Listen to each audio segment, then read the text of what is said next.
Ladders are used frequently at Cupertino Electric to reach and access elevated work. Before ladders can be used, careful planning and consideration of the work task is required.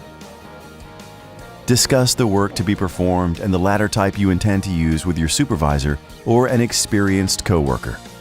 Ladders chosen for the work task must be the correct height to allow you to reach the work task without overextending.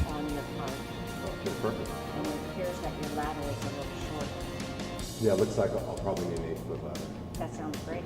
I'll take this one. Thank you. Before using any ladder, it must be inspected. Start with the inspection at the side rails.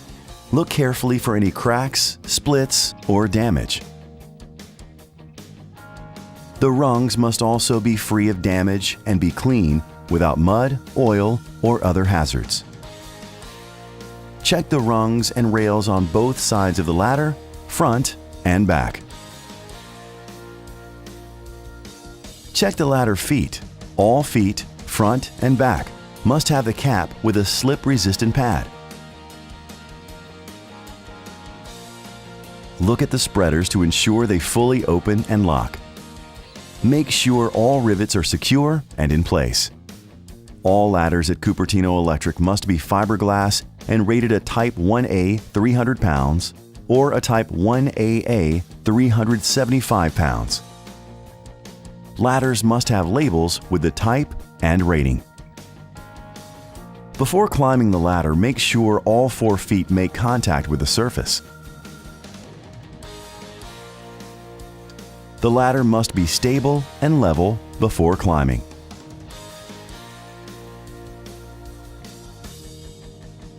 When on the ladder, keep your body centered between the side rails. Never lean sideways with the center of your body beyond the side rails. Ladders can only be used with the spreaders fully opened and locked in place. Always remove tools and materials from the top cap of the ladder before going down.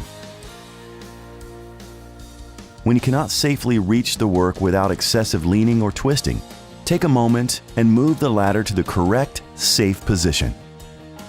Use caution when setting up the ladder next to drop-offs or elevation changes. Never stand or work on the first and second step from the top. Cupertino Electric's policy requires that work can only be performed standing on the third step from the top or lower. When a ladder is defective for any reason, it must be removed from service immediately and tagged. A non-compliance "do not use tag" should indicate the defect, the name of the person placing the tag, and the date. Never use a defective ladder. Defective ladders should be removed from the job site and sent back to the warehouse for repair or disposal. Extension ladders also require a pre-use inspection. The feet of extension ladders must be securely attached and swivel freely. The rubber feet must be in place. Carefully check both feet. The extension locks must be in good working order. They must move freely without defect. Side rails and rungs must be free of cracks and damage. Extension ladders are typically set up with 2 persons. Work with a partner to raise one end while holding the base. Lift together to set the ladder in place. The top of the extension ladder must extend at least 3 feet above the top surface to allow a safe step-off from the ladder. Extension ladders are set up at a 4-to-1 angle. Stand at the base of the ladder and extend your arms straight out in front of you as a guide. When first climbing up the ladder to secure it in place, a coworker should hold the bottom of the ladder. Cupertino Electric requires that the top of the extension ladder be secured from movement before it can be used. Rope, rated tie wire, or other approved methods can be used. Secure the ladder so that it will not move sideways or slip backwards.